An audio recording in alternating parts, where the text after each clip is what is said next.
Grey geese migrate from northern Europe to the south of Spain to spend the winter.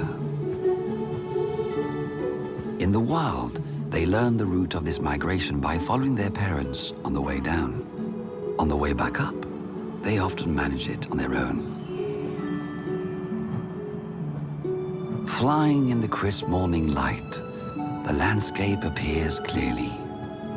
Castles, church towers, villages, rivers.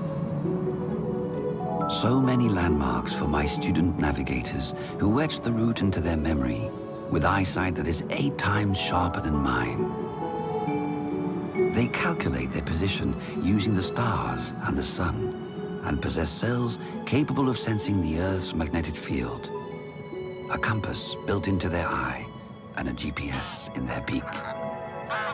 They are perfectly equipped, and yet